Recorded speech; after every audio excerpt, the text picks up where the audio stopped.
we go through some slow starting superstars, chat with Marlins catcher Liam Hicks, and break down Anthony Volpe's return to the major leagues. Hello and welcome to Baseball Barbacast, the only baseball podcast in the world that's been starting slow for the last decade. I'm Jake Mintz. That's Jordan Shusterman, and it's not a slump if you always suck. Which is unfortunately not what you can say about the baseball players we are going to discuss at the top of this show. However, before we get to our opener, we should mention that we have a special guest on this Wednesday edition of Baseball Barbacast. It is the opposite of a slow starter. It is Liam Hicks of the Miami Marlins, who is off to one heck of a start to his second major league season. You'll hear our conversation with Liam later on, but before we get to Liam, we're going to do a little bit of the opposite. We're going to dive in and take a look at some of the super duper stars that are not having a good time in 2026. And this is something that I think we've touched on here and there throughout the season. But for the most part, we've been so focused on the teams that are struggling, right? The Mets and, oh, look at the Red Sox and, oh, here are the Phillies and Astros. But there are some individual players that are going through it. And it is not April 15th. In fact, it is almost May 15th. And some of these slash lines for some of the best players in the league are not pretty. However, for our opener today, we are going to put a positive spin on it and look ahead and try and project some more production. So let's get to it. It is our opener.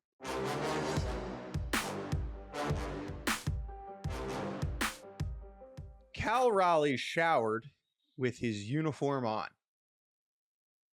the other day to try and let me start that over. 3, 2, 1.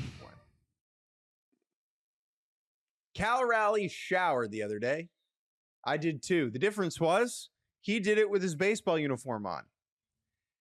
The big dumper has been the big slumper so far in 2026. And he is kind of the poster child of this exercise that we are going to do. Okay. Here's how this is going to work. Jordan and I have put 12 names down on a list. All 12 of these names have gotten MVP votes or made all-star games at some point in their career. These are players whose jerseys people buy. They are linchpins, cornerstones, stars and or superstars. And all of them have been disappointing to start the season. We have these 12 names on the list, and we will draft these 12 names, as we so often do with baseball players, in order of how many wins above replacement. We're going to do F4, Fangraphs WAR. How much F4, how valuable will they be from now, May 13th, to the end of the baseball season? These 12 names are, in no particular order: Mariners catcher Cal Raleigh, Yankees second baseman Jazz Chisholm Jr., Braves third baseman Austin Riley, Mets infielder Wink Bo Bichette, Orioles shortstop Gunnar Henderson, Guardians outfielder Stephen Kwan, Diamondbacks second baseman Ketel Marte, Padres right fielder Fernando Tatis Jr., Rangers shortstop Corey Seager, Phillies shortstop Trey Turner, Red Sox outfielder Jarren Duran, and San Francisco Giants shortstop Willy Adames. Raleigh, Chisholm, Riley, Bichette, Henderson, Kwan, Marte, Tatis, Seager, Turner, Duran, Adames. These are the names on the board. Jordan Shusterman, I'll kick it to you. These are not the only stars that are slumping. However, some have already begun to hit their way off of this list, most notably Rafael Devers, who was really going through it. But he has basically been the best hitter in baseball for the last week, and that alone has disqualified him. I think we wanted to get a range. I believe we have 12 different teams represented here.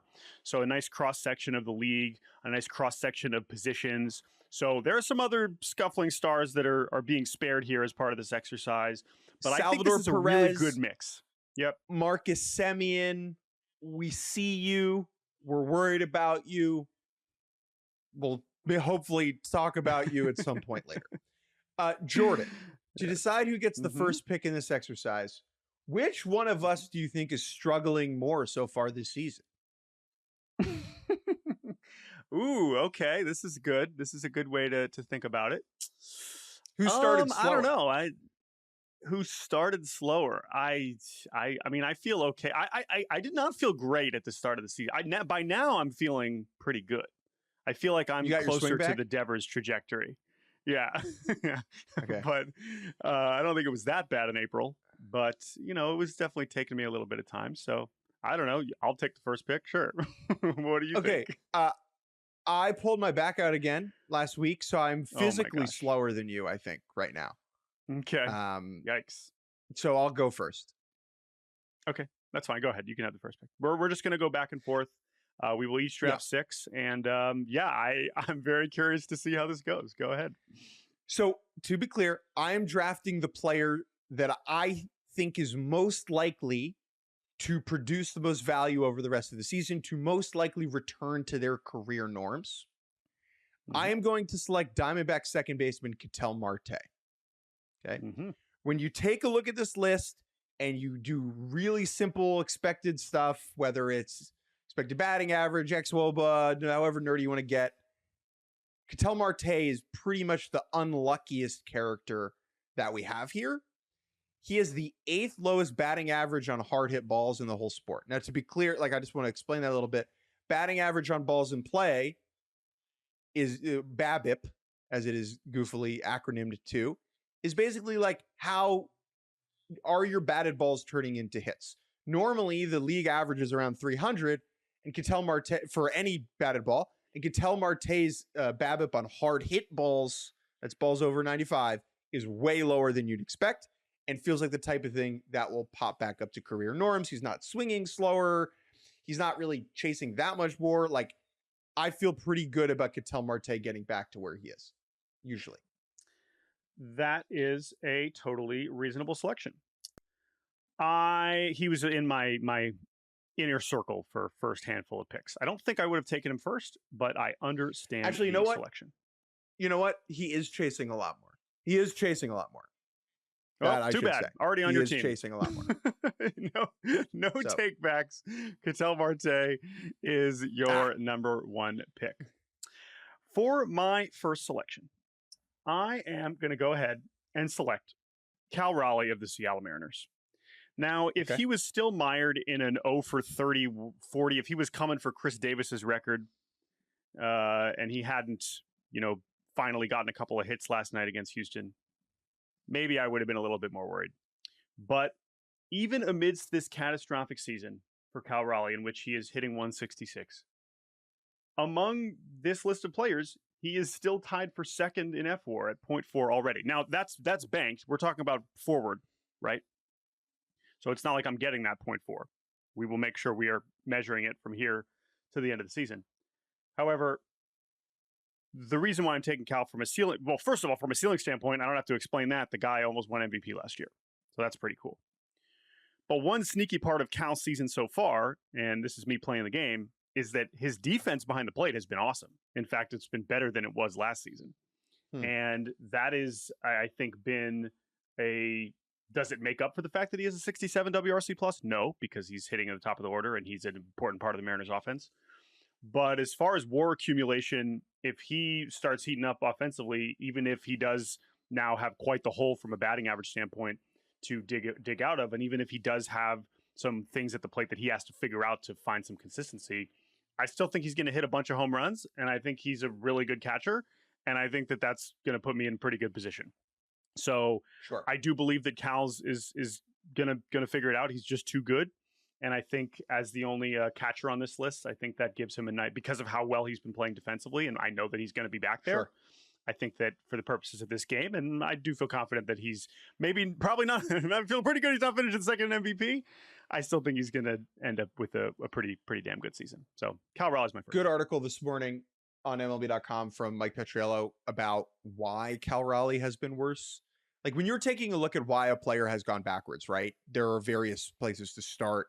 You can look at, for me, the most concerning sign is always bat speed. Are you swinging slower? Are your physical traits backing up? Are you getting old? That's obviously not what's happening with Cal Raleigh. But even though he's swinging the same speed, he's late on a lot of stuff. And so that means his timing is out of whack. And when a guy's timing is out of whack, in my mind, that is much more fixable. And Agreed. more in line with just the rhythms of a baseball season, the ebbs and the flows. And so it's much easier to envision Cal getting that back at some point this season. Yeah, and that's the last thing I'll say about him, and then you can make your second pick. I pointed this out when we mentioned it on Monday, the hitless stretch he was in. He did seem to be kind of figuring it out right before this side injury that took him out for a couple of games. But when you watched him, it was so clearly a timing thing. He was just whiffing on pitches that he was destroying last year. This was not, the chase has sometimes been an issue with him, but he was just missing pitches that he normally crushes, and that normally is a timing issue more than anything. So I will happily take Cal Raleigh with my first pick and kick it back to you. Who you got? I said no hemming and hawing, so I will go ahead and I will take Gunnar Henderson of the Baltimore Orioles. Gunnar is going through it. He is as frustrated as I've ever seen him. I've been around the Orioles the last couple days, and he's had some moments where he's, struck out and then like banged his bat or like looked visibly frustrated.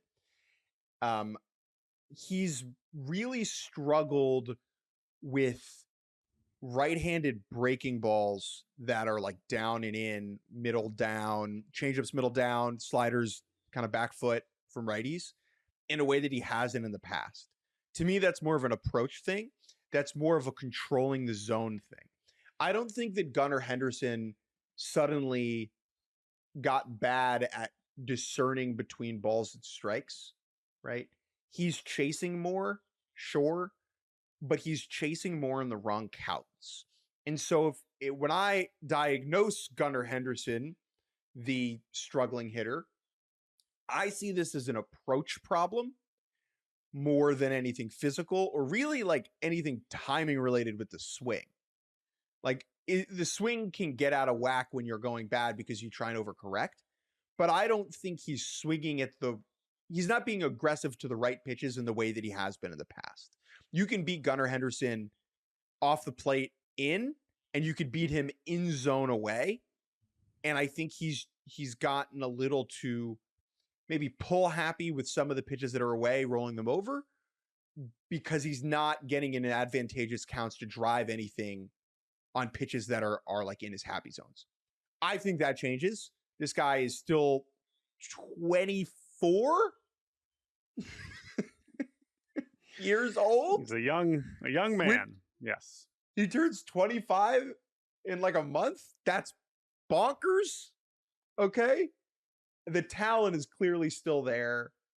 He looked so good during the WBC. He looks so dynamic. And True. I feel pretty I don't think Gunnar Henderson is bad now. Right. I just don't believe it. Well, that's the whole premise of this draft, right? I mean, this is the fun. Well, is all of these guys are do you think any of the guys on this list? Okay, so like this is actually a very interesting tangent here. We're talking about the rest of Gunnar Henderson's 2026 season, right? Neither of us believe that he's not a good baseball player anymore. Okay? Yeah. There are guys on this list. There are guys on this list where the question is not that. Where the question is, are we done here with this?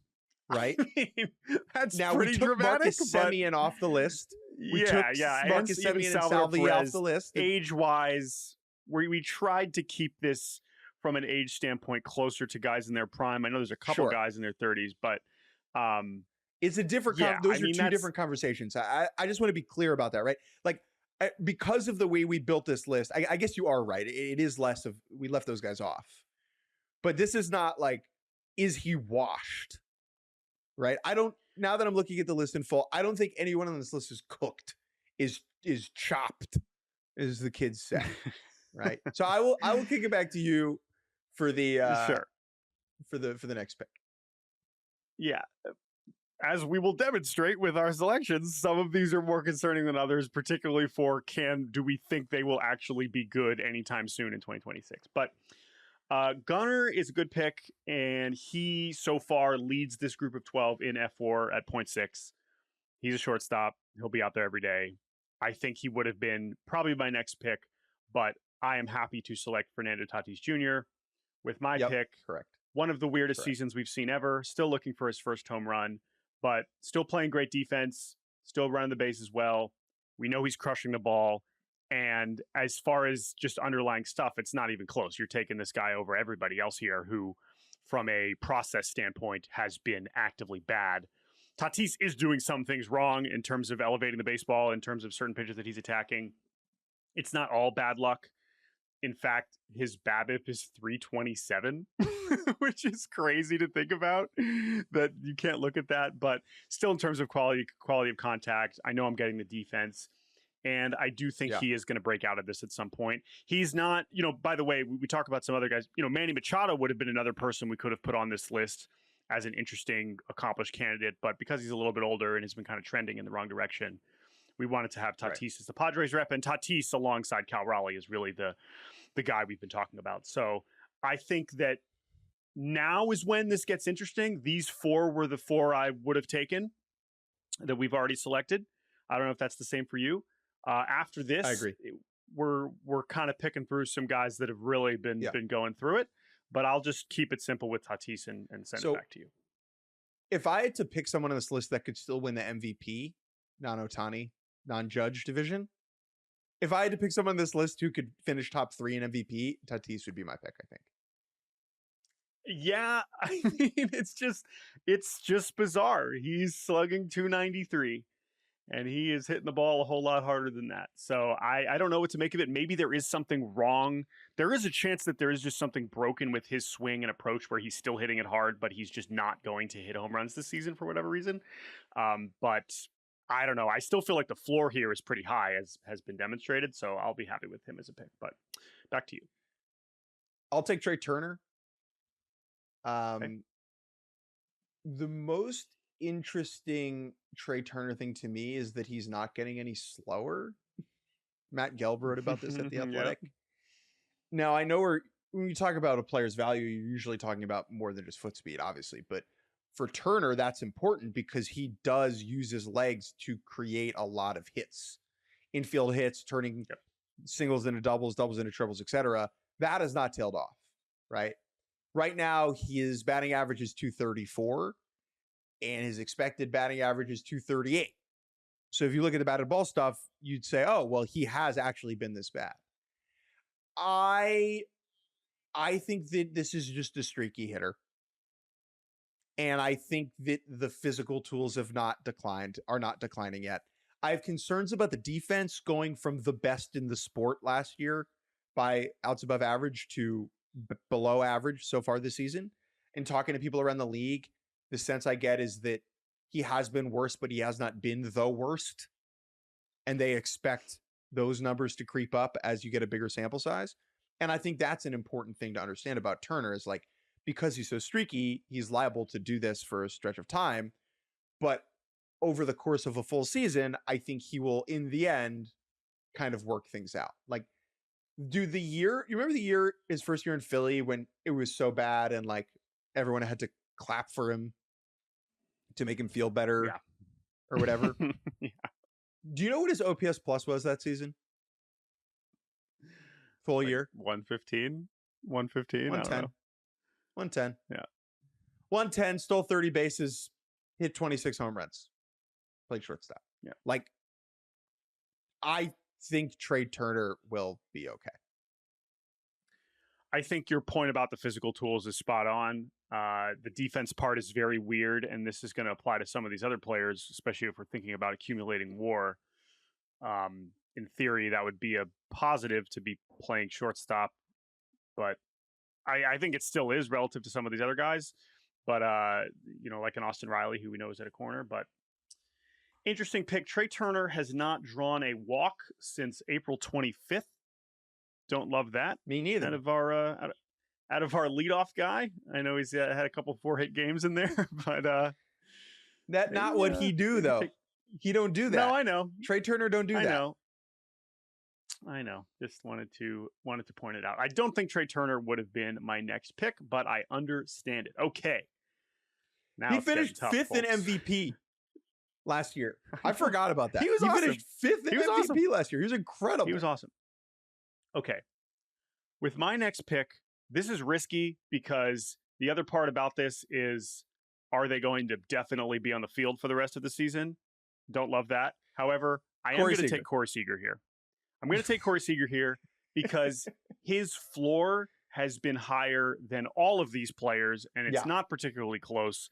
And as weird as this stretch is for him lately, which even from a process standpoint has been concerning, there are still, he's just whiffing to a ridiculous degree. He has a 27% strikeout rate when it's never been above 20, or I guess since 2017. So there's something wrong there. He's still drawing a ton of walks, and he's got a 92%, 92nd percentile barrel rate. So there are still some things underlying here that are going well, and he's just been too good for too long that I'm going to hope that this is small sample. He is playing shortstop, not particularly well, but I still think that helps from a WAR standpoint. So it's possible he just misses 50 games and doesn't accumulate that much, but I still feel pretty good about getting Seager here. Totally fair. Okay, I will take Bo Bichette. Halfway home. Ooh, nice. Okay. I will take Bo Bichette. And I'm going to hit this with a that boy nice perspective. I'm gonna X out my baseball savant tab, and I'm gonna approach Bo Bichette with a different lens. I saw this man with my own two eyes on one leg take Shohei Ohtani deep to dead central in Game 7 of the World Series. This is not a bad baseball player. I refuse to believe that. Maybe he's not worth $8,000 million that the Mets gave him. But a man that did that in that moment with that injury suddenly went healthy, turning into an offensive pumpkin. I'm not buying it. The underlying stuff is fine. His expected batting average is higher than his real average, like top 10 in the sport. He's still hitting the ball pretty hard. He's not really striking out. He's not walking. And most importantly, the defense has been good. Bo Bichette has been a good defensive baseball player this season. That was the biggest worry heading into the year, that him moving to third base was going to be an issue. He has been above average at third base. Now, he's had to play some shortstop recently because Lindor went down and Ronnie Mauricio went down, and we don't want to play Vidal Brujan every day. Totally get it. But I think it's fair to say that Bo Bichette that defensive move is going well. Like that is a win for the Mets. Good job, Mets. And so I just believe in the track record here. He's still only 28. That boy's still nice. Good pick. He was definitely in the mix for me here with my next one. Gimme Jazz. Gimme Jazz Chisholm. Okay. The only one on this list in a contract year. Mm-hmm. I know it has not been pretty. He has also been terrific defensively, which helps at an up the middle position. So if I assume he's going to be playing second base the whole year for the Yankees, I think that also supplies a floor. And I know he's streaky. I know that there's parts of his process that have been worse. I think he's really talented, and I think he will catch fire enough that I don't know. This one's tough. This one could bite me because maybe the contract year thing is a bad thing and it will just come crashing down on him all season long, and he just piles up the strikeouts and never really gets going. But I still like him here from a ceiling pick, and I believe in Jazz. I do, and I like rooting for him. So it's a riskier one, but I'll take him here. Yeah, I really like that the swing decisions haven't changed. Even through his struggles, Jazz would have been my next pick. Like, the chase and the walk is like pretty similar. And which is you would above that. It's fine. It's not like elite, but it's always been fine. Yeah. But if I said to you, Jazz is going through it, do you think that would cause him to be more aggressive? You would say absolutely. And he hasn't been that. He has remained disciplined in not chasing. Now, is he making the correct decisions about what pitches he's swinging at in zone early in counts? I would have to dig into the numbers to see that. But I think this is a reasonable pick just because, like, again, young, athletic, in a contract year. Hopefully that doesn't swallow him. But I do think Jazz will get out of it. Okay, back to me. Now, Jordan, now it is my turn. Look who's doing the hemming. Look who be hemming. And Hahn at the same time, right before we started recording, Jake said to me, "You better not be hemming and Hahn, Jordan." I said, "Oh, I wouldn't dare." And look at Jake. Here's who's left. Here, you can feel it. Here's who's left. 4 names left. Austin Riley, Stephen Kwan, Jarren Duran, Willy Adames. I will take Austin Riley. Wow. Sounded real confident there. We're at the end of this draft, so I will take Austin Riley. Why am I not? We're now at a point, right, where it's like, I am concerned, right? Like, these are the last 4 names. I do have some concerns. My concern with Austin Riley is that he has not been Austin Riley now for 3 seasons, right? Like, he is, the last time his OPS started with an 8 was 2023, I believe. Like, that's not an elite player. He has not received MVP votes since that 2023 season. He's not been an all-star since that 2023 season. Over the last 3 seasons, if you add the numbers up, yes, there are injuries in there. He has been about a league average hitter over 1,000 plate appearances. Now, this is really concerning just because of how long he's under contract. For all the commitments the Braves have made, he is the one to which they are committed the longest and the most money and paid potentially over market value for, right? They have hitched their wagon to this guy the most. Now, why do I think, where are the reasons for optimism? The bat speed is still well above average and borderline elite, 84th percentile. He still hits the ball hard and hits the ball hard often, but he's not lifting it optimally. He's swinging and missing in zone. He's chasing. His defense is taking a step backward. I do think it's the type of guy who maybe could benefit more from some DH days, from getting him off his feet a little bit, where he can kind of focus on the swing and lock back in. But yeah, you know what I think about Austin Riley? I don't think he'll ever be that player again that he was in 2023. But I do think he can get back to being a slightly above average player, right? Where right now he has been bad, like actively bad.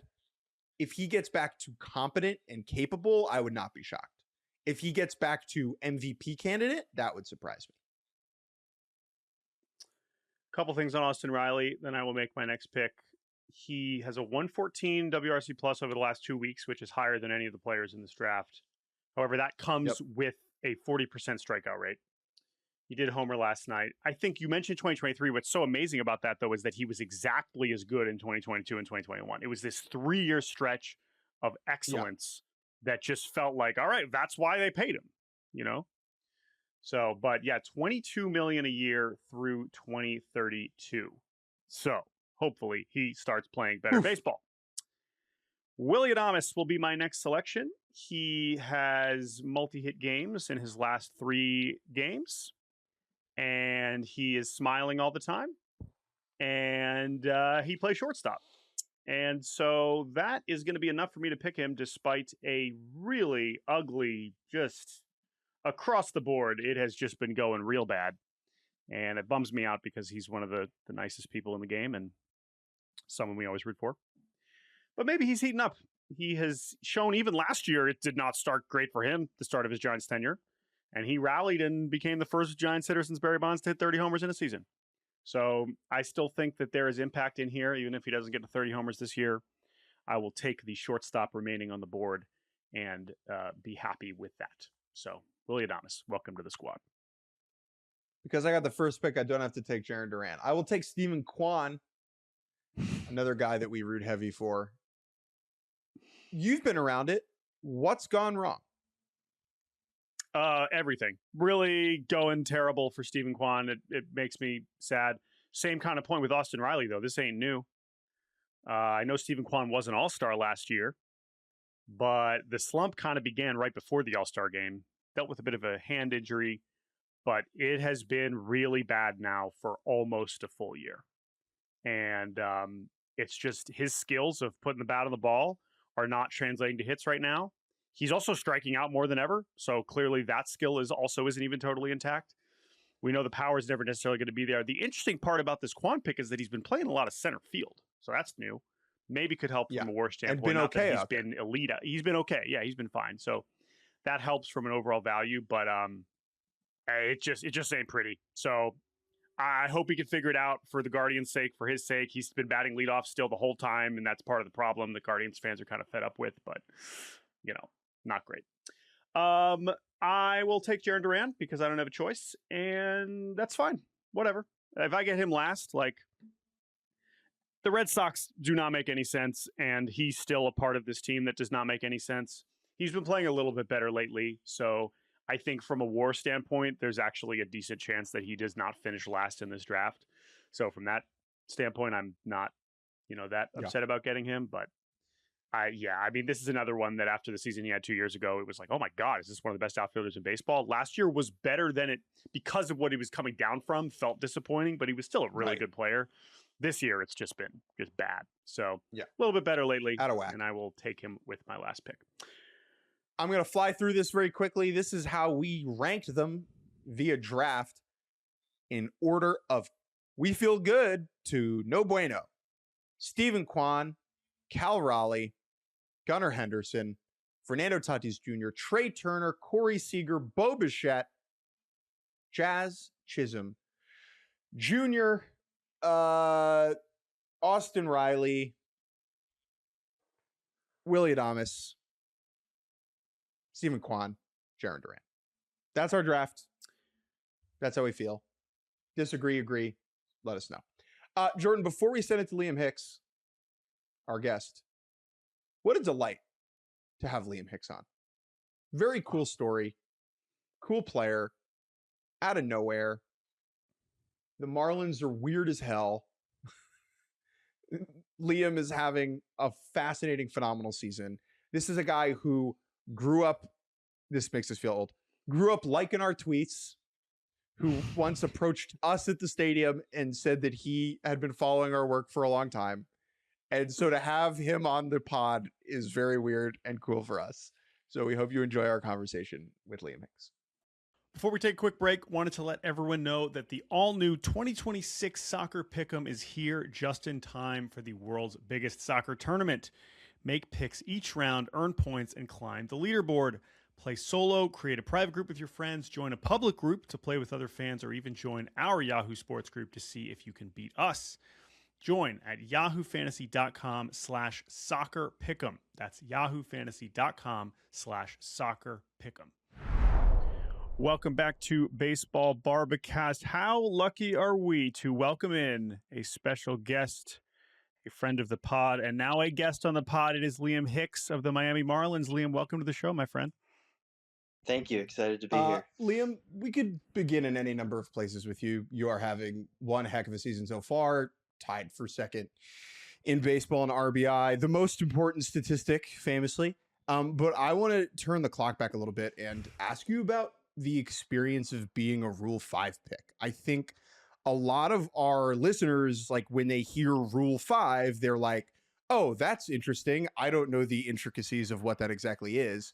So you were drafted by Texas, traded to Detroit, and then the Marlins selected you in the Rule 5 heading into the 2025 season. And so a Rule 5 pick, if the Marlins choose, they can return you to the Tigers basically at any given time.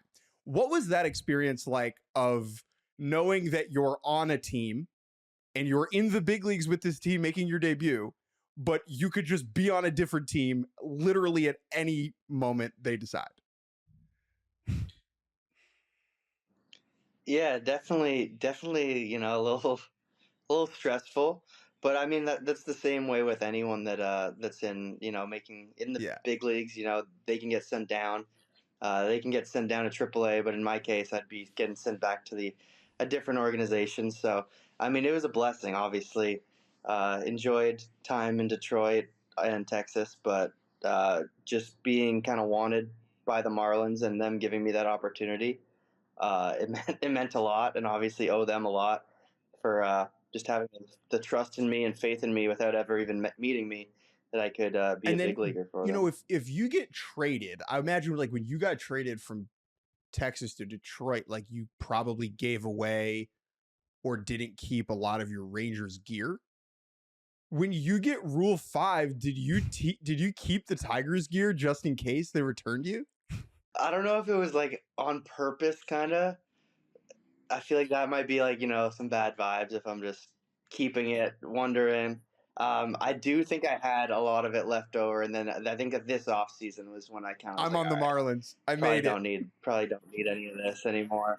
Yeah, we can toss this, but definitely like a little bit there.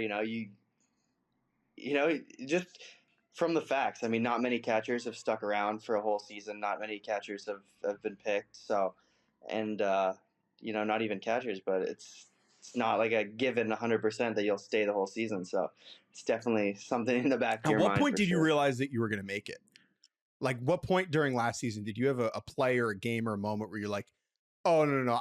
Not only am I like a big leaguer, I'm a good big leaguer, and I'm one that's going to be on this team for the entire season? I'd say, Nick Fortes got hurt early in the year, and we called up Augustine. So, and obviously he was doing really well. We were both getting to play, but in the back of my mind, I knew like Nick was going to be back in a couple weeks, and I was like, I'd talked to some guy, the catching coach and stuff, and I was like, we don't know what's going to happen when we got all three catchers back. So definitely in the back of my mind, that was kind of like, dang, I could go back. And then when Nick got activated, they called me into the office. Definitely a little nervous going into it, but they were like, no, we're just rolling with three catchers. Like, you probably won't play as much as you were, but you're sticking around. You're like, okay, so like, all right. that's fine. Like, I'll take a day here and there if I get to be in the big leagues. Exactly, yeah. So that definitely, once they said that, and I was like, okay, they're rolling with three catchers, I figured there was a good chance I'd stick around. But then also, you want to play well. You play after a certain amount. It makes sense that they would keep you, but obviously your performance is gonna dictate a lot of that as well. So, Liam, your journey has fascinated me for quite some time, and just to give people a little bit more background, I mean, the Rule 5 is certainly a key part of the story, but going back further, growing up in Canada, going to Arkansas State, I mean, that already is an interesting combination of a baseball journey. Yeah, classic path to the major leagues. And then, I remember your draft year, you kind of popping on my radar just because of the stats that pop out. And you look at Liam's statistical profile, and some of this is still very true, a really low strikeout rate. You were walking way more than you were striking out. And the numbers were good. And now this year, I think a lot of people that are getting familiar with you for the first time, maybe they're seeing the stat line and they might be picturing something very different than what you might say, oh man, this must be some hulking slugger who's getting up there and just swinging it. So it's like, no, this is just Liam. He's just a guy. He's just a dude. He's just in there hitting the ball over the fence and never striking out and very rarely walking. I'm curious about the evolution of your offensive game, because strikeouts have never been a part of it, but previously walking a lot has been. Now, this year, part of the breakout, it seems like you found a way to be a lot more aggressive and figure out pitches that you could do damage on. Because, forgive me if I'm wrong, I don't know if like huge exit velocities have ever really been your thing necessarily, but it feels like you've had the approach now that has allowed you to get to some serious production in the major league. So talk to me about, especially this season, what you've been able to do to kind of unlock a higher level of offensive production.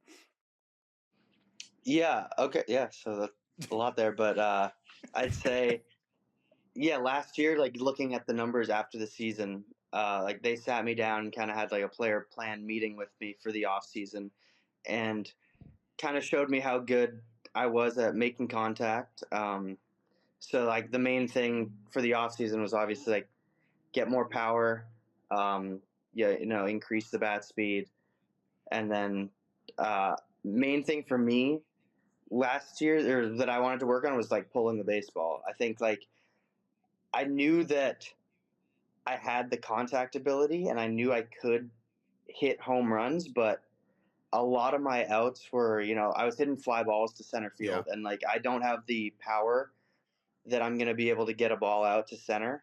And then you see guys like, Paredes, Bregman, some other guys like that, might not have the most power, but they're optimizing it by being able to pull the ball in the air. So I spent a lot of my offseason, trying to pull the ball in the air better. I'd always, a lot of flyouts to left, center, and like those aren't going to play in the big leagues. So just trying to be able to pull the ball better, figure out what pitches I can pull the ball on, and try and optimize when I am squaring up the ball. It's not just going to center and being an out. It's going to be and down how much the line, of that maybe. process, we all know money's made pull side in the air, right? Unless you're one of these inbox freaks like Caminero or Judge, like you're making your money by pulling the ball in the air. When you're in the cage in the lab doing stuff in the offseason, what is like the drill work that gets you to that point? Like, are you working on catching it out in front? Are you working on your swing path? Like, everyone is trying to accomplish the thing that you have accomplished in a way. So what was that process like specifically over the winter? Yeah, well, to start off, I think first off, I've always been a guy that's like been able to go the other way with the ball pretty naturally. And I think that's where some guys maybe struggle with that part of it. But I've always been able to do that. And like that was I was a little hesitant back in the day. I'd always heard like, oh, you got to pull the ball in the air. But I was like, I don't want to lose the ability to go the other way. So was the mindset switch there almost like you'll always have that. Like you'll always have that skill where if you have a pitch on the outer half, you can still take it the other way if you need to, right? But now you're adding something to the toolkit. Okay. Yeah, exactly. Yeah. I think that was what the Marlins kind of had to really get through to me was, you don't need to punch a fastball on the outer corner in an 0-0 count the other way for a single. Like you can take that. The bat to ball is going to be good enough. If you get that with two strikes, you can do that. But, wait for something in your hot zone or whatever you want to call it that you can actually do some damage on.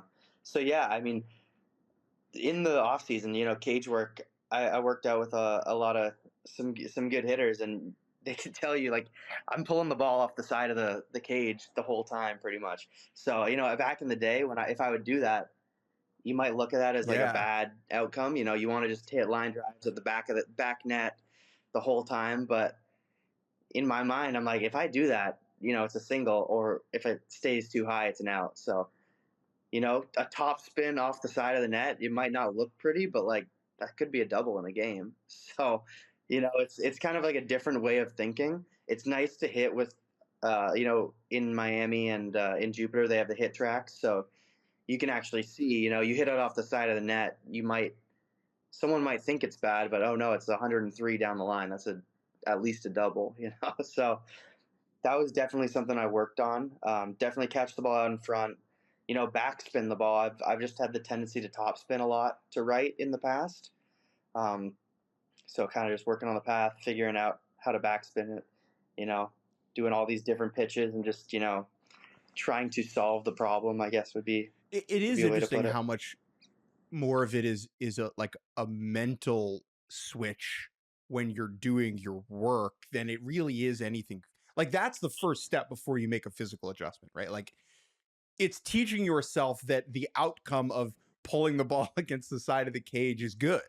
Whereas, right, like for our whole childhood, you're taught to not do that, right? I can imagine that was difficult to do over time, but you certainly seem to have gotten to a place where it's worked.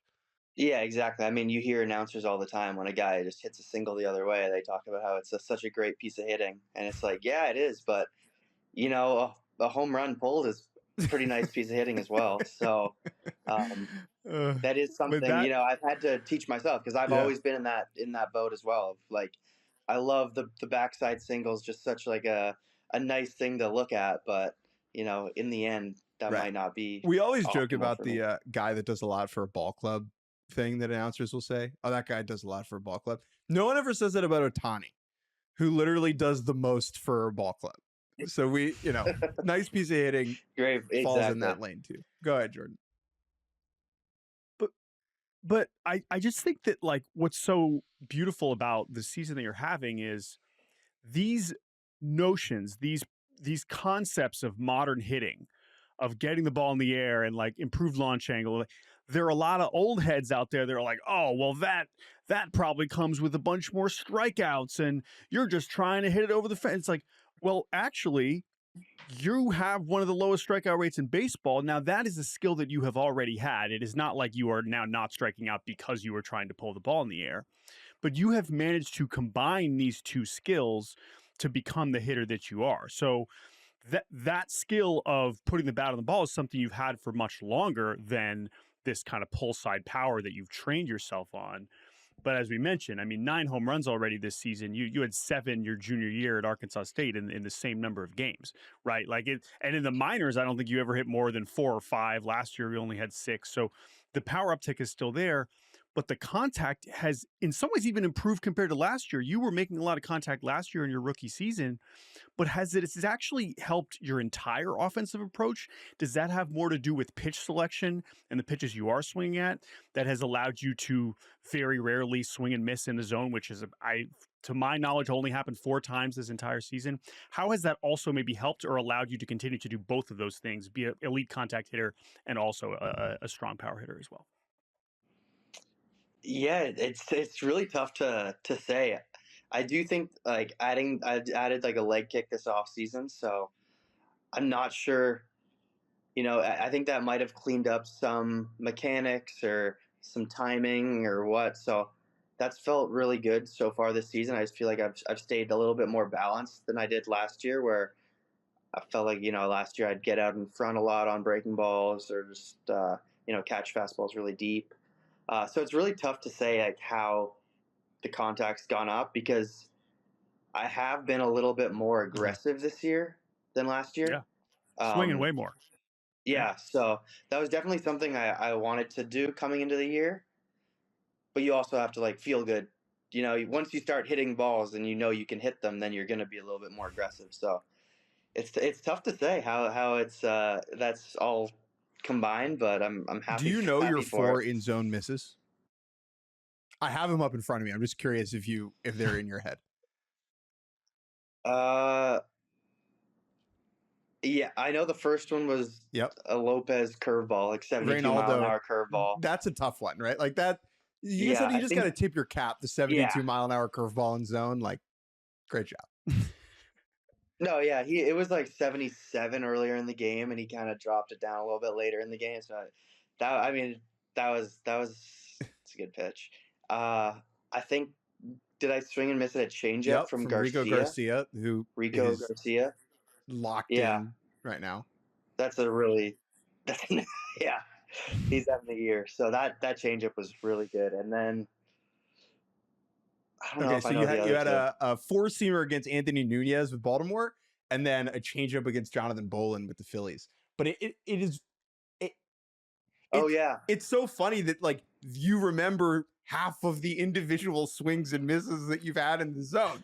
Like that's nuts. And a few of those, like the other 2 you mentioned, are ones that like I'm honestly like happy with. Like the Bolin one was a 3-1 changeup with, I think, bases loaded. So I'd rather it was right down the middle. Like I'm selling out for a fastball there. I'd rather swing and miss than be out in front and ground that one out to ground into a double play or something. So, and then Nunez too, I think, disgusting fastball early in account, like trying to hit a homer. So it's trying to like learn that, I know there was like a lot of hype about not swinging and missing, but I was like, I don't want that to be a thing. I feel like if you're not swinging and missing at all, you're not doing it. You're not trying. You're not taking your shots in certain situations. Yeah. Exactly. Yeah, exactly. That's a better way to put it. You're not, I'd rather swing and miss at the 3-1 changeup than just put it in play. I want to pivot to catching for a second, if that's okay. I am fascinated by mound visits because I'm a loser. I think they're super interesting. And I want to ask you about the first time you went out for a mound visit with Sandy last year, where you're a rookie catcher. The pitcher's a Cy Young. He's got guys on. He's in trouble. You go out to the mound.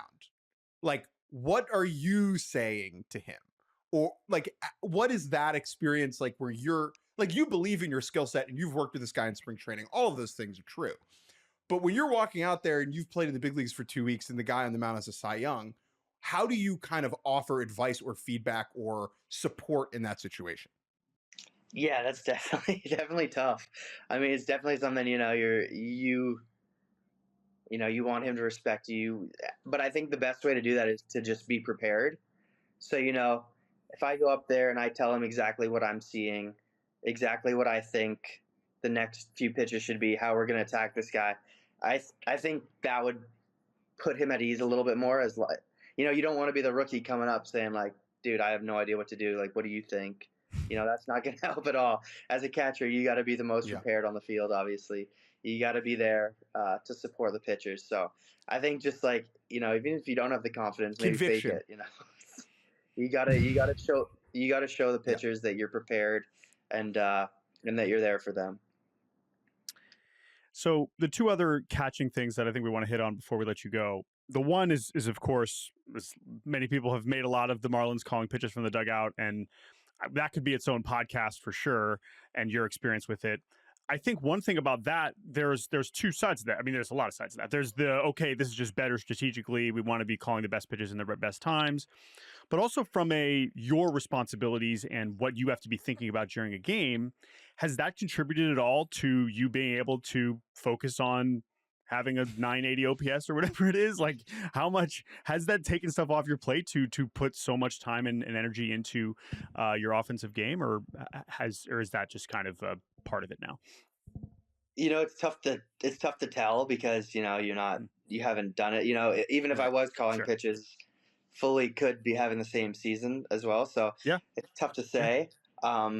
But I definitely think, I think that was kind of the goal as well. Obviously, not just to call the optimal pitches, but also take something off the plates of, obviously, we got a pretty young catching group. So maybe take something off the plates and allow us to do more on that side of the ball. But it's not like we're, in the cage for like an extra hour because we don't have a meeting. We'll still have the meetings. I'm still hitting the same amount that I did last year. It's nothing different. So like that. Actually, I'm curious about that.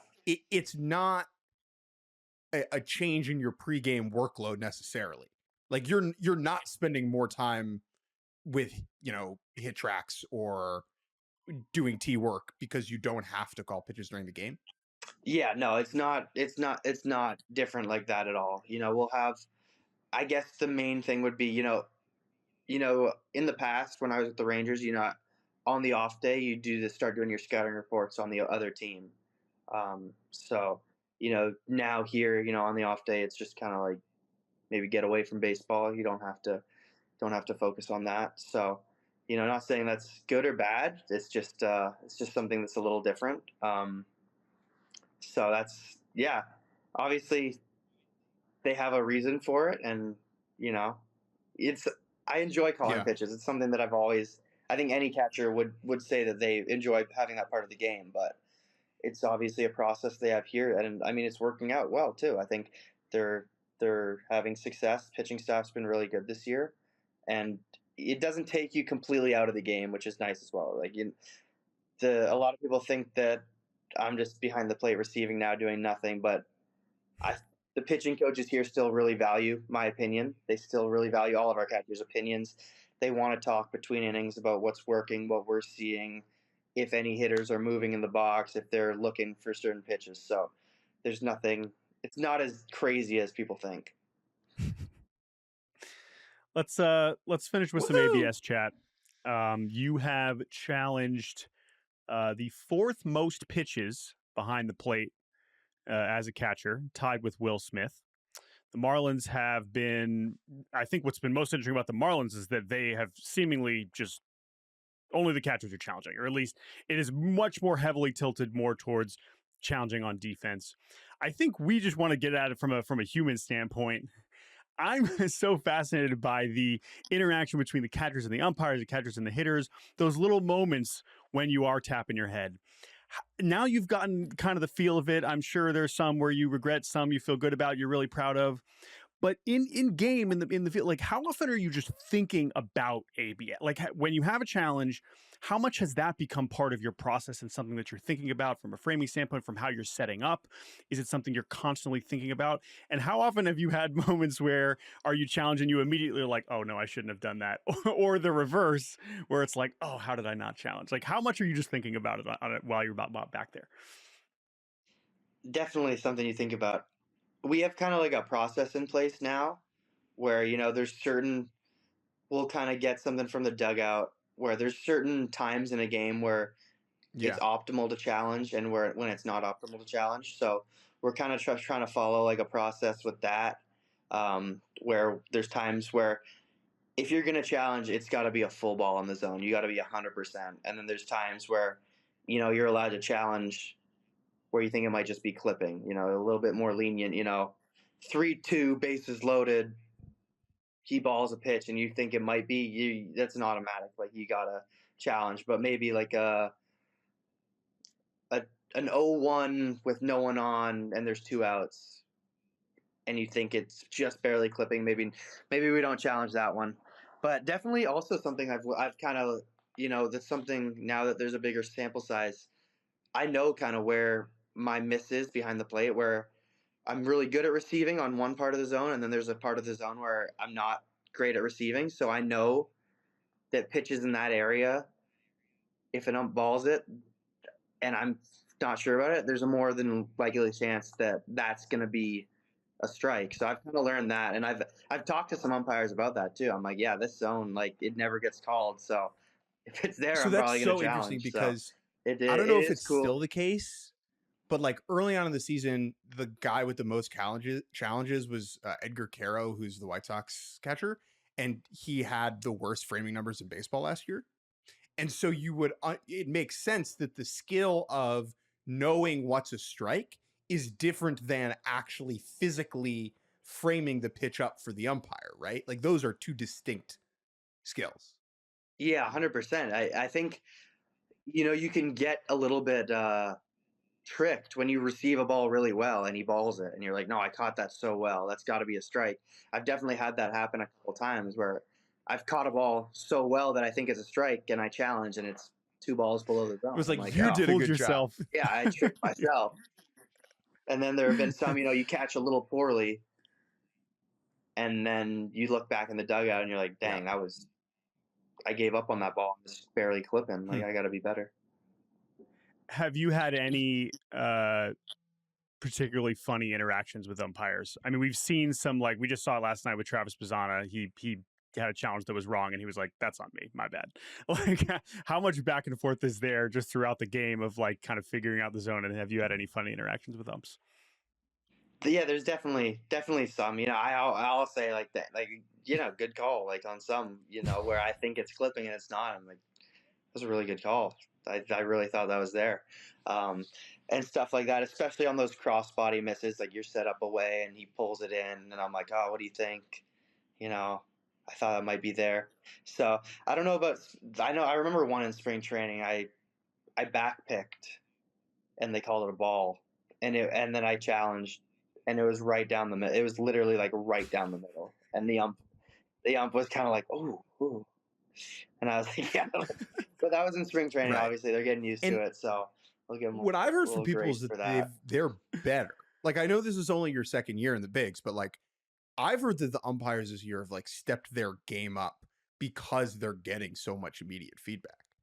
Yeah, I have heard that. And they're getting feedback from up top. So they'll have like an earpiece where they can, ask, because they'll ask me, like, what do you think about that pitch that they might have balled or called a strike? And I'm like, I don't know. And he's like, all right, I'll ask about that one. So they can get feedback right away on that, which is good. I mean, I definitely think the zone has like tightened up. I don't think there's those egregious misses that maybe there were in the past, but yeah, it's been good. I think. Rob Marcello calls the pitches for you guys. And while I think calling pitches from the dugout is cool, what about calling pitches from the press box? So my idea is one game at some point this year, Jordan and I up in the box at Marlins Park, you give us the receiver and you let us call the game. Run that up the chain and let us know, okay? Knuckleball. I'll mention it. Just I'll float mention it, to dude. them. Just float it. See what they say. Okay. We're innovative, so it might work. You are.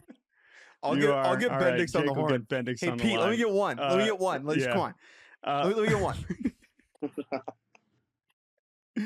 Liam Hicks, it has been a treat watching you play baseball this season. We wish you the best of luck the rest of the way, and we look forward to seeing you again soon and maybe having you back on the show. Thanks for the time, my friend. And welcome back to the End of Baseball Barbacast. Let's go around the league before we get out of here.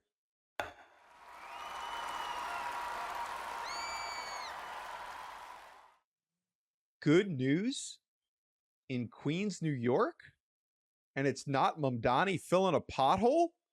The New York Mets tried to fill a pothole of their own yesterday, calling up their top position player prospect, A.J. Ewing, to the major leagues. Ewing made his debut on Tuesday night against the Tigers, drew some nice walks, had a triple, showed off his speed, and a 10-2 drubbing for the Metsies. Ewing's call-up is the first real sign of President of Baseball Operations David Stearns being aggressive, pushing the issue, saying that enough is enough, that this team needs a spark, and Ewing, based upon his profile, is kind of the perfect player to provide that spark. Jordan Shusterman, tell the listeners about A.J. Ewing. Yeah, I do think that because this is a prospect that started in Double-A this season, then barely played in Triple-A, yeah, that shows urgency. Also, Luis Robert Jr. does not seem to be particularly close to coming back, and so who else is going to play center field is kind of where they're at. Yep. But credit to A.J. Ewing for playing his way to be that best option. He was the Mets' fourth-round pick in 2023, most notably a fourth-round pick received as compensation for Jacob deGrom leaving in free agency. So those comp picks, those qualifying offers, it matters, folks, because you can get a pretty damn good player with that selection if you know what you're doing. They drafted A.J. Ewing out of an Ohio high school, Cincinnati area. Shouts out Springboro. A.J. Ewing was not on the MLB pipeline top 200 his draft year. I was texting with the GOAT, Jim Callis, last night, one of my favorite humans on the baseball internet, and he was like, yeah, we missed on that one. But A.J. Ewing was in high school, was on the showcase circuit, didn't have a great showcase, never had a lot of power. And so he had this hit tool, he had speed, but he really screamed, go to college, get stronger, go in the first round in a few years if you really can hit. He was committed to Alabama, but clearly the Mets knew, you know what, actually, we can get this kid signed. So they give him just a $675,000 bonus, which is a lot of money for a high schooler, but relative to the top high school prospects was not really anything too overwhelming. And yet he does sign, he starts his pro career, and he's just awesome. And by the end of last year, it became clear for the Mets that people that followed the system closely, hey, wait a minute. I know they have a couple like small guys that are bouncing around. They got this guy, Jet Williams, who was a first-round pick. Everyone knows him. A.J. Ewing might be better. They trade Jet Williams to Milwaukee for Freddie Peralta. They keep A.J. Ewing, and now A.J. Ewing's in the big leagues. And his debut last night was a great encapsulation of his skills. Right? He's going to get on base. I love that he had a triple for his first hit, considering he had 10 triples last year, which is pretty impressive in 124. It wasn't like a ball that he hit games. particularly hard either. Right. And right. We talked about this with Trey Turner earlier. Your legs can be an offensive asset beyond just stealing bases. And I think that is like as true with Ewing as it is really with like any other player in the sport. If he goes yard 10 times over the rest of the season in the big leagues, that would be shocking, right? That would be very impressive, right? Yeah. He could go yard 3 times. He hit a ball close to the wall last night, but like he's here to turn doubles into triples, turn singles into doubles, and that's where the extra base hits are going to come. Yeah. If you want to compare him to someone, I threw out Adam Eaton, Shane Victorino, like if it goes wrong, Daniel Nava, okay? Like it is rare for a guy to have an OPS over 800 with this little home run power. Like he hit 3 home runs in the minors last year and had an OPS over 800. Like that's hard to do. Yeah. But it seems replicable because of how he's getting to those numbers, and that is his speed. Yeah. fun player. Like, this is a player that Mets fans are really going to like watching. It is yet another sign that despite the big league woe, there's a lot in this organization that is going right. And I think it is important to remember that David Stearns, for all the flack he's received and the mistakes that he definitely has made, and he should be judged by the results at the big league level, no doubt. This is only year 3 of his tenure. And the minor league development stuff takes time. It takes time. And I think that this organization is doing a lot right in terms of drafting and developing. And Ewing with Carson Bench and Nolan McLean is evidence of that. Yeah, and that 23 draft was, I guess, right before Stearns got there. But I agree. I think that from a development standpoint, and then from being willing to be aggressive and promote him is pretty cool. He's only 21, turns 22 in August, and stole a base last. 70 steals is the other big thing last night, which I think was top 10 in the minors last year. So, for those of you who are like, well, of course 70 steals is top 10. Yeah, well, there are some guys that stole a lot of bases in the minors last season, so it's very easy to steal bases in the minors. Yeah, and it's easier to steal him in the majors, and I expect him to make an impact. I don't expect him to steal 70 in the majors, but that is still a part of it. For the Mets offense right now, you're just desperate for anything that resembles a spark, that resembles some sort of pressure on the opponent, and so I think AJ Ewing can provide that, and it does create an interesting dynamic with Luis Robert Jr. Also, now AJ Ewing has bounced around the field; he's played some second base, but I'm curious if he can run with this. Where do they fit him in the lineup? What does that mean for Robert? Stuff like that. This is not a problem right now. They just need to climb their way back to 500. But that is a roster dynamic that I'm looking forward to if AJ Ewing can continue to have success. One other thing from last night we wanted to mention before we talk about some things we saw with our own 2 eyes. Paul Skenes took another no-hitter deep into an outing. Was this like the 3rd or 4th time this year he had a no-hitter through 5 or 6? I mean, it was the perfect recipe. Rockies on the road. That is, I was ready. I was ready to write about Paul Skenes throwing a no-hitter last night, but Mickey Moniak said not so fast. O'Neal Cruz's diving attempt was not quite there. So Mickey Mo breaks it up, but Paul Skenes, another marvelous outing. His ERA is back under 2. Which is pretty cool considering his ERA was 63 on opening day. I don't remember what the exact number was after allowing 5 earned whatever. I know O'Neal Cruz 67.50 really did not help him out. 67.50 on opening day after allowing 5 runs and recording 2 outs. But surprise, he's basically been the best pitcher in baseball since then. So, yeah. On opening day, he allowed 5 runs in 2 thirds of an inning. 2 outs. Yeah. Since then he's allowed 6, right? 2 outs. I think. Since then he has allowed 6 runs in 49 and a third. Honestly, I think what happened on opening day might have been the best thing. Like, that was perfect. That's exactly what needed to happen. This is even better. To be like, okay, never again. 2 walks that day, 5 walks since. Yeah, I mean, it's like, yes. Again, I said this when we did our early awards picks, and that was 2 weeks ago. I was like, still picking Skenes.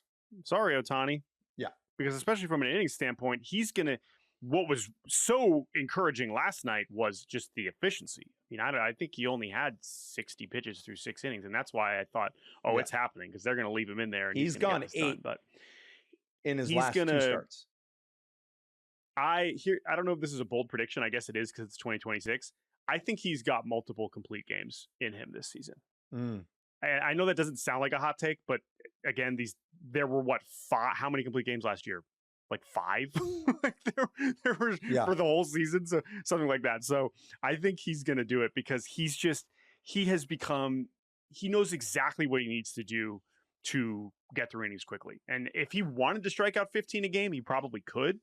But he just knows that that's not going to allow him to be in the game longer. So he's just going after soft contact. And he is the best, especially with Tarek Skubal rehabbing his loose body. Paul Skenes is the best pitcher in the world. That's what he is right now. I love that Paul Skenes is at 50 innings exactly over 9 starts. Cam Schlittler is at 53 over 9 starts. And Paul Skenes had an outing where he got 2 outs. So like he is going to build, like he's working against that, and he will eventually get his innings to where they need to be. All right, from things we didn't see to things we did see, a little field report.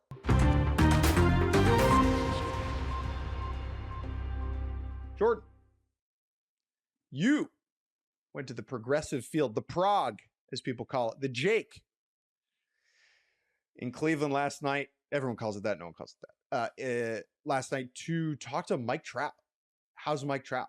Mike Trout's pretty good.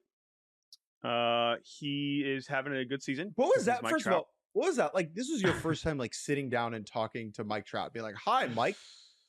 I'm Jordan." Yep. One-on-one. Yep. How are you, Mike Trout? Yep.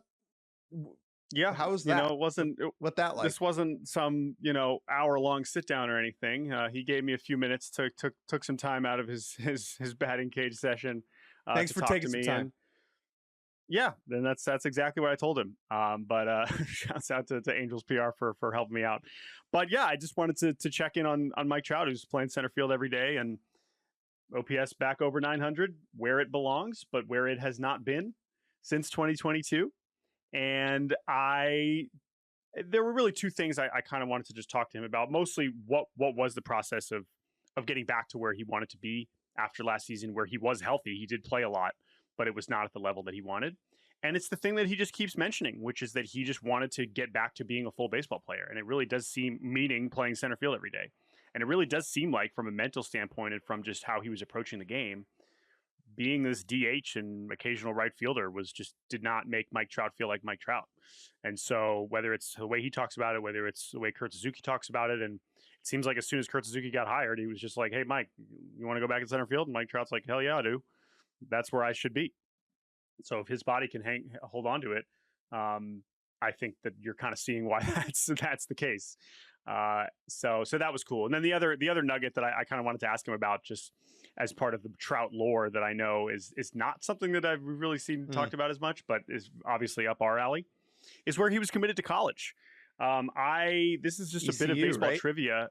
Yeah. So East Carolina, and this is something that I love talking to players about anyway, but in Trout's case, it's just this great what if. Not that it was ever likely he was going to end up at East Carolina, but the connection that I found that kind of fell into my lap is the fact that Guardians reliever Sean Armstrong, who's currently on the injured list, was at ECU when Mike Trout committed there and was there on his official visit.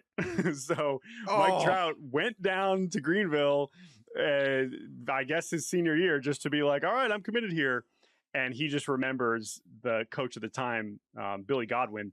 Weirdly, no relation to current head coach Cliff Godwin. So strange. Their coach before was named Billy Godwin. Sure. Anyway, Sean Armstrong just told me this funny thing. He was basically like, "Yeah, Billy Godwin said, yeah, he's not coming here. I mean, it's not happening." But at least we could get him on campus. By the time he was getting to his senior year, it was very clear this guy was going to be a high pick. And there's so much else with the draft, with the draft, like Trout lore, that there has been written about plenty. But I did want to ask Trout about the ECU connection. And yeah, he told me that Billy Godwin saw him in 8th grade and was like, "Yep, that's the best player I've seen at that age ever." And told him as a freshman, "You're going to be our center fielder."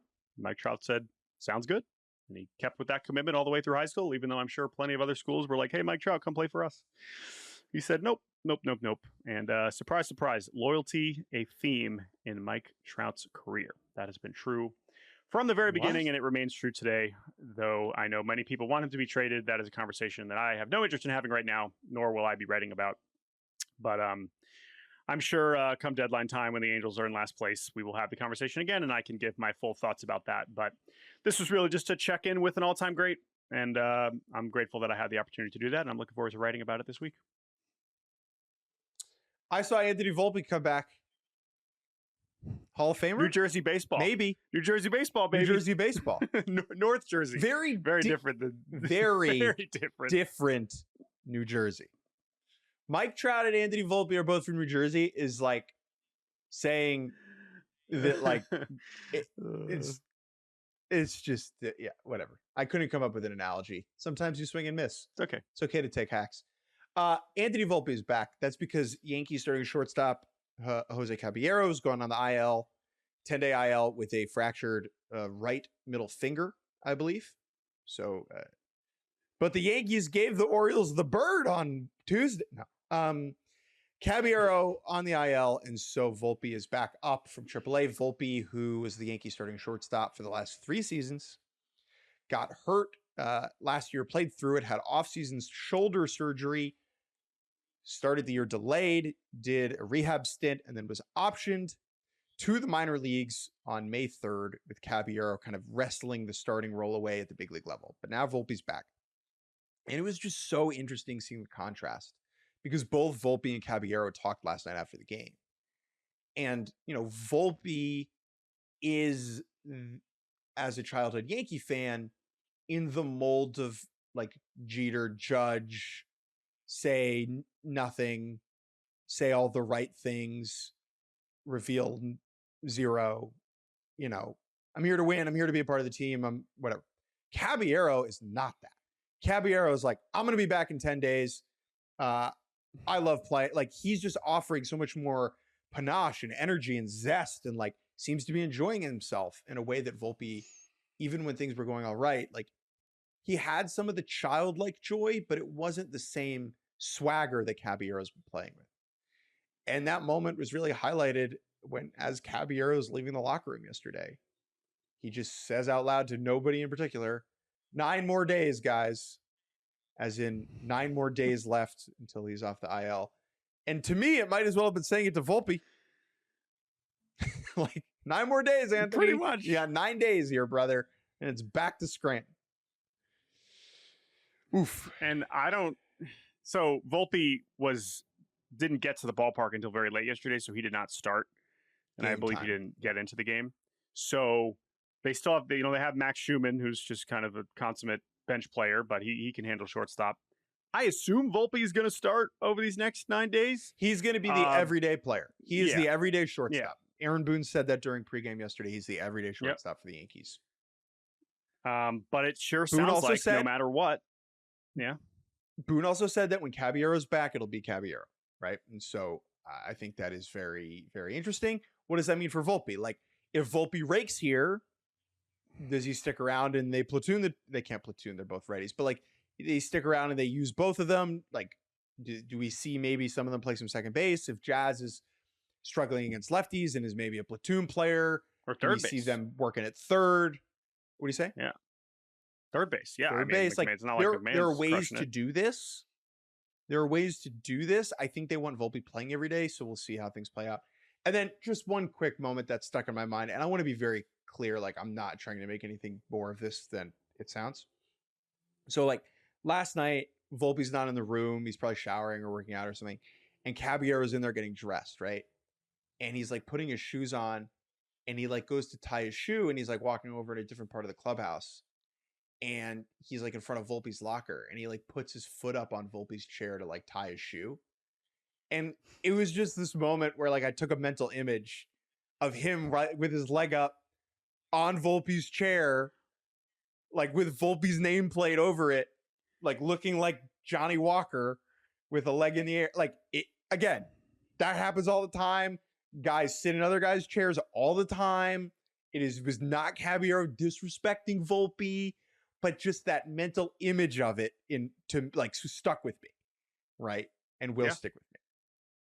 Yeah, and regardless of Volpe's journey and the ups and downs, just Caballero's story is, I mean, that dude has grinded his way to be the shortstop of the New York Yankees in a way that it's amazing. If you ever, I mean, it's an awesome. This is his fourth organization. I mean, he was drafted by drafted by Arizona, traded to the Mariners, traded to Tampa, and now the shortstop for the New York Yankees. And from Panama, plays junior college. He's a junior college star, and yeah, he's a fascinating personality, and then obviously a fascinating player as well. And as the Yankees, who we believe we'll be are talking really good, a lot more about him.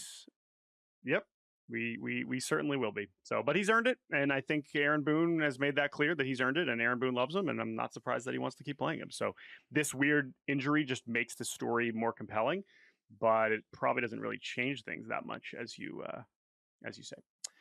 Thank you to Liam Hicks for joining us on this episode of Baseball Barbacast. Thank you to Andrew Hartz and Ingrid Rosas for producing. Thank you to Zach Benson of the Buffalo Sabres, who tied up the series last night against the Montreal Canadiens. Let's go Burrs, baby. We are so back.